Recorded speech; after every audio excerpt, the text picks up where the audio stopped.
यह साइंस का क्वेश्चन आपका 111 से है और सेट आपका 1 है। तो सेट 1 का आपका जितने भी क्वेश्चन है वह सभी आपका इसमें है। तो सबसे पहला क्वेश्चन है कि किसी समतल में किसी पिंड की गति को परिभाषित करने के लिए कितने चरों की आवश्यकता होती है। तो आपका 2 चर होता है, एक चर x होता है, दूसरा y होता है। यही आपका ऑप्शन बी सही होगा। अगला क्वेश्चन है कि एक गेंद को 5 मीटर त्रिज्या के एक वृत्त में 20 मीटर पर सेकंड की स्थिर स्पर्शीय वेग से घुमाया जा रहा है।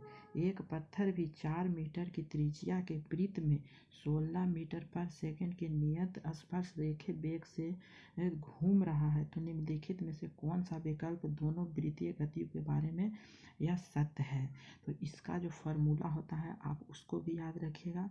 तो यहाँ पे जो दिया गया है कि 5 मीटर त्रिज्या, तो यह तो त्रिज्या r है 5 मीटर, तो r बराबर आपका 5 मीटर है और यहाँ 20 मीटर पर सेकेंड, 20 मीटर पर सेकेंड मीन्स यह वेग है, ठीक है, वेग जो कोणीय वेग। तो देखिए तो कोणीय वेग बराबर होता है W = v/r, ठीक है। तो v हमारा है क्या, तो यह वेग है जो 20 मीटर है और बटा में r आपका r त्रिज्या है तो 5, तो यह आपका कट जाएगा तो 4 आपका हो जाएगा 4 रेडियन पर सेकेंड यह हो जाएगा। उसके बाद फिर कहा है कि जब 4 मीटर यहाँ त्रिज्या के वृत्त पर 16 मीटर का यहाँ पे ये क्या कर रहा है, नियत स्पर्श रेखा से घूम रहा है, तब यहाँ पे पूछ रहा है। तो आपका फिर हो जाएगा या फार्मूला लग जाएगा। तो हमारा देखिए त्रिज्या फिर r बराबर कितना है 4 है और आपका वेग जो v है वह 16 मीटर पर सेकेंड है। तो कोणीय वेग निकालना है W = v/r। तो v हमारा 16 है और अभी 4 हमने यहाँ पे जो घूम रहा था 4 मीटर की वृत्त से घूम रहा था, तो 4 चौका 16, तो यह भी 4 आपका आंसर आया है और यहाँ भी आपका 4 है, ठीक है। तो यह 4 है तो दोनों आपका 4 है मीन्स बराबर आपका हो जाएगा। तो ए ऑप्शन हो जाएगा कि तो दोनों कोणीय वेग का जो समान है, ठीक है, कोणीय वेग समान होता है। तो ए ऑप्शन यहाँ पे सही हो जाएगा। अब अगला क्वेश्चन है कि यदि विद्युत चुंबकीय विकिरण की तरंग दैर्घ्य दुगनी कर दी जाए तो फोटोन की ऊर्जा का मान क्या होगा। तो फोटोन की ऊर्जा का मान होता है, एक फार्मूला लिख देगा E = hv बराबर आपका hc/λ है, ठीक है। मिस आपका जो c यहाँ से hc जो v अगर निकालेंगे v c/ आपका लैम्डा हो जाएगा, जो आपका वेग होता है c मिस वेग बटा तरंग दैर्घ्य, लैम्डा तरंग दैर्घ्य होता है। और इसी का यहाँ पे e यहाँ पे आपका जो समानुपाती होता है 1/λ होता है। मिस आपका ये जब बढ़ेगा तो ये भी बढ़ेगा, तरंग दैर्घ्य भी और आपका बढ़ेगा और ई का मान भी बढ़ेगा, ठीक है, एक बढ़ेगा तो दूसरा भी बढ़ेगा।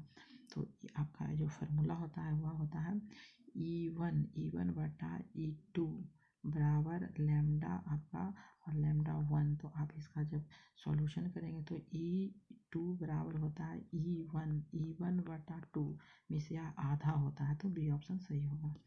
अब अगला क्वेश्चन है कि यदि दो पिंड गैर शून्य वेग से विपरीत दिशा में घूम रहे हैं तो निम्नलिखित में से कौन सा कथन सत्य होगा। तो कौन सा कथन सत्य होगा, तो देखिए आपका एक सूत्र होता है, सापेक्ष वेग का सूत्र होता है v/r यहाँ पे बराबर va - vb होता है, ठीक है।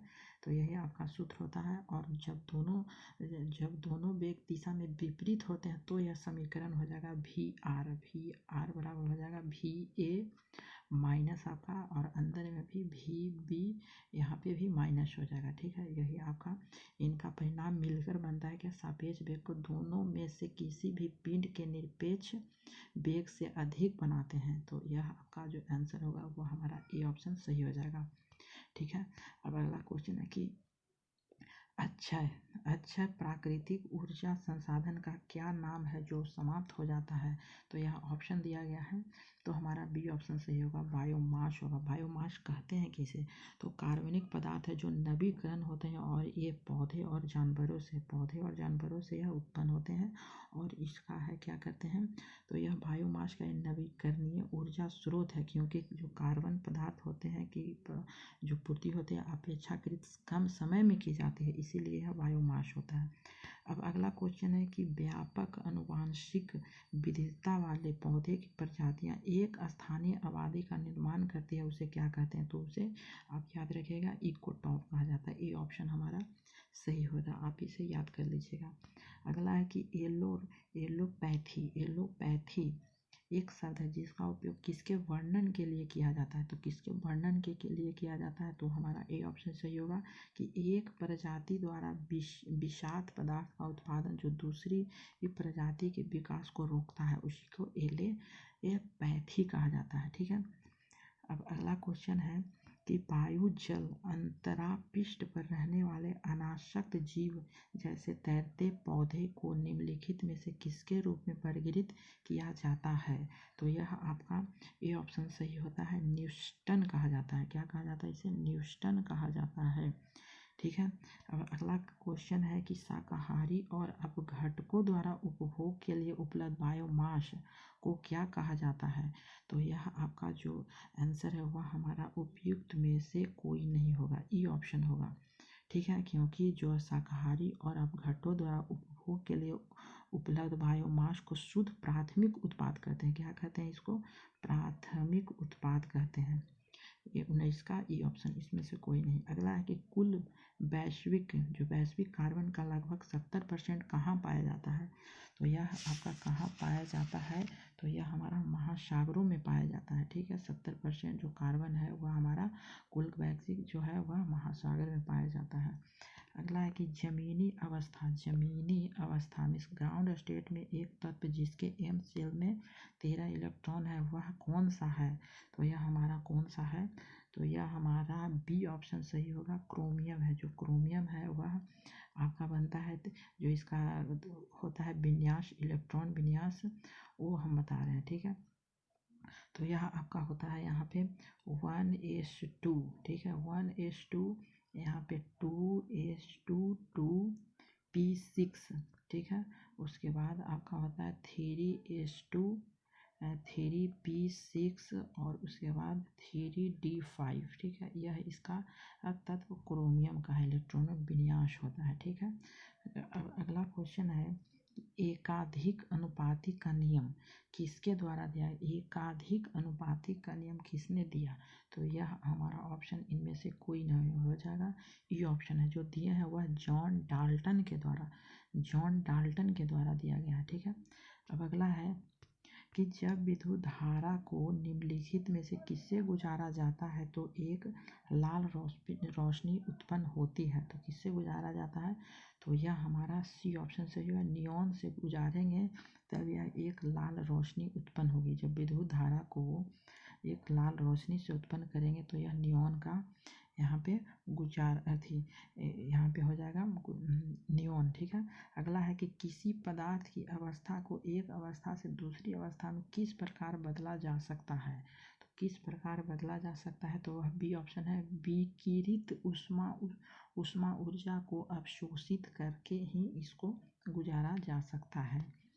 अगला है कि निम्नलिखित में से किसके एक मोल में सबसे अधिक एंट्रोपी होती है? आपका ऑप्शन दिया गया है तरल नाइट्रोजन, बी ऑप्शन है हाइड्रोजन गैस, सी ऑप्शन है हीलियम और डी आपका और ई है। तो इसमें से जो है वह हमारा बी ऑप्शन सही हो जाएगा, वह हाइड्रोजन गैस है जो सबसे अधिक एंट्रोपी रहती है। ठीक है। अगला है कि निम्नलिखित में से किसे सलाद पत्ता कहा जाता है? सलाद पत्ता किसे कहते हैं? ए ऑप्शन है यूलोथ्रिया, बी ऑप्शन है उल्वा, सी ऑप्शन है क्लेडोफेरा और डी ऑप्शन है उपयुक्त में से एक से अधिक। ये ऑप्शन है उपयुक्त में से कोई नहीं, तो यह हमारा बी ऑप्शन सही होगा, उल्वा कहा जाता है।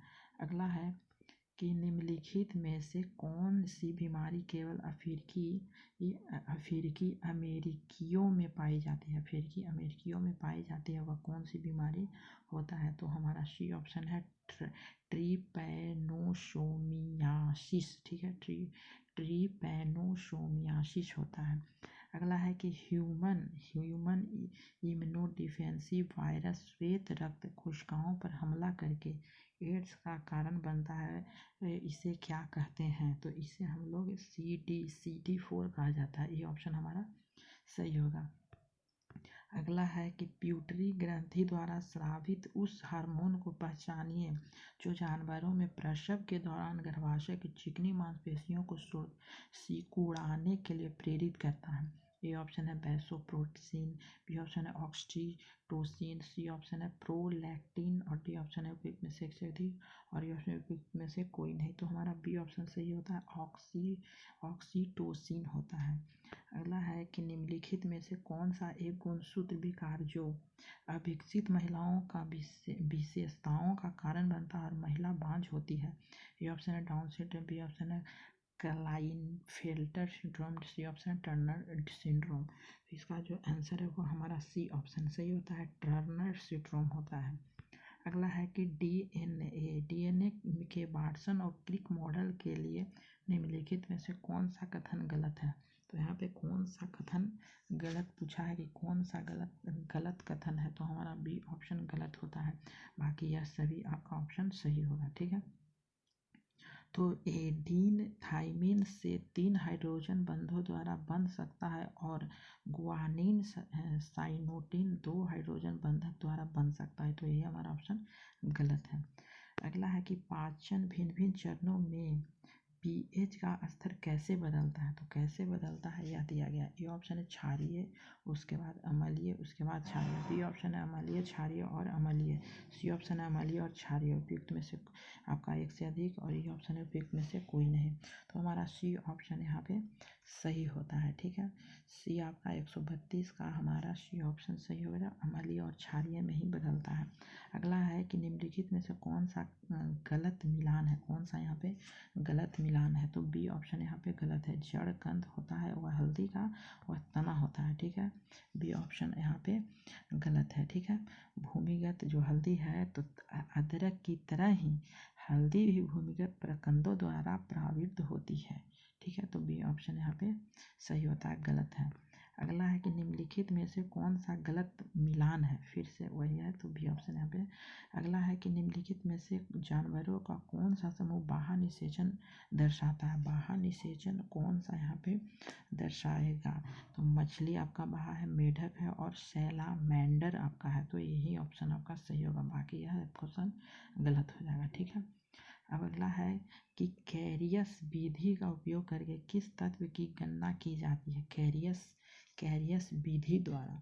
तो हमारा यहाँ पे ए ऑप्शन है कार्बन, बी ऑप्शन है हाइड्रोजन, सी ऑप्शन है हेलोजन और डी ऑप्शन उपयुक्त में से अधिक और ये ऑप्शन उपयुक्त में से कोई नहीं, तो हमारा सी ऑप्शन सही होगा, हेलोजन के द्वारा। ठीक है, हेलोजन जो FClBrI और AT आता है। ठीक है, 17वें वर्ग के यहाँ का तत्व है। ठीक है, अगला है कि कार्बन रासायनिक विज्ञान के जनक कौन है, कार्बन रासायनिक विज्ञान के जनक कौन है, तो आपका ऑप्शन है फ्रेडरिक वोहलर, बी ऑप्शन है पीसी रे और सी ऑप्शन है Antoine Laurent de Lavoisier, D option है उपयुक्त में से अधिक और ये ऑप्शन है कोई नहीं, तो है हमारा ये ऑप्शन सही है, फ्रेडरिक वोहलर के द्वारा। अगला है कि बुलेट प्रूफ कांच के निर्माण के लिए किस प्रकार के पॉलीमर का प्रयोग किया जाता है, ये ऑप्शन है केवलार, बी ऑप्शन है पॉलीकार्बोनेट, सी ऑप्शन है PMM, डी ऑप्शन है एक से अधिक और ये ऑप्शन है उपयुक्त में से कोई नहीं, तो हमारा डी ऑप्शन सही होगा,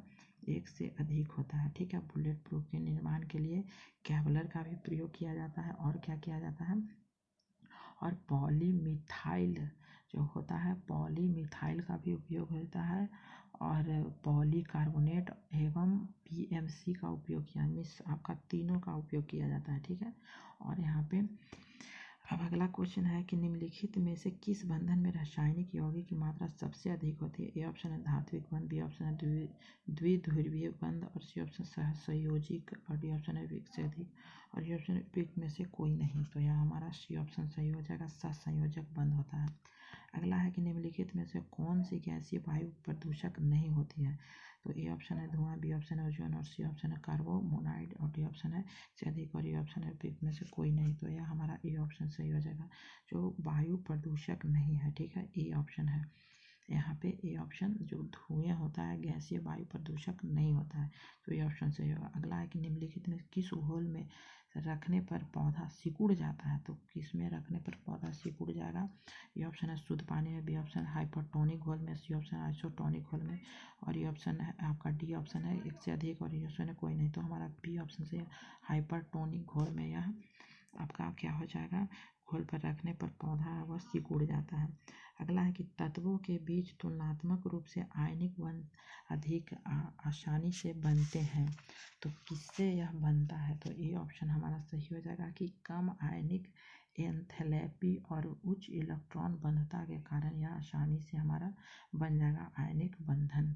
अगला है कि किन्हीं दो रंगों के बीच विचलन के अंतर को क्या कहते हैं? तो ए ऑप्शन है रैखिक फैलाव, बी ऑप्शन है कोणीय फैलाव, सी ऑप्शन है माध्य विचलन, डी ऑप्शन है एक से अधिक, और ये ऑप्शन है उपयुक्त में से कोई नहीं। तो हमारा बी ऑप्शन सही है, कोणीय फैलाव होता है। अगला है कि पतले लेंस सूत्र के अनुसार लेंस की फोकल लंबाई के संबंध में निम्नलिखित कौन सा कथन सत्य होगा? तो कौन सा कथन यह सत्य होगा? तो हमारा ई ऑप्शन सही होगा, उपयुक्त में से आपका कोई नहीं है, उपयुक्त में से कोई विकल्प में है ही नहीं। तो पतले लेंस सूत्र के अनुसार यह होता है आई एफ मीन्स 1F बराबर होता है 1V माइनस 1U होता है, ठीक है। पतले लेंस के सूत्र के अनुसार लेंस की फोकल लंबाई के संबंध में सत्य है कि अवतल लेंस के लिए फोकस दूरी ऋणात्मक होनी चाहिए, जो पतले लेंस का सूत्र इस प्रकार होगा। तो ये ऑप्शन आपका सही होता है, यह आपका नहीं है तीनों। अगला है कि वे कण जो किसी परमाणु के रासायनिक गुणों को बदले बिना उसके नाभिक में जोड़े जा सकते हैं, वह क्या कहलाता है? ठीक है, तो ये ऑप्शन आपका सही होगा, न्यूट्रॉन को कहते हैं। नाभिक में न से नाभिक, न से न्यूट्रॉन, इस तरह के क्वेश्चन आपका पूछा है, आप देख लीजिएगा प्रीवियस पेपर। अगला है कि चुंबकीय क्षेत्र निम्न में से किसके कारण उत्पन्न हो सकता है? ये ऑप्शन है विश्राम बलारोपण से, बी ऑप्शन एक बदलता विद्युत क्षेत्र, और सी ऑप्शन है एक गतिमान आवेश, डी ऑप्शन है उपयुक्त में से एक से अधिक, और ये ऑप्शन है उपयुक्त में से कोई नहीं। ठीक है, तो 145 का हमारा डी ऑप्शन से एक से अधिक होता है। अगला है कि निम्नलिखित में से कौन बाहरी बल की क्रिया के तहत गति करने पर अपनी सापेक्ष स्थिति बनाए रखता है? तो सी ऑप्शन हमारा सही है, कठोर पिंड के कारण यह बनाए रखता है।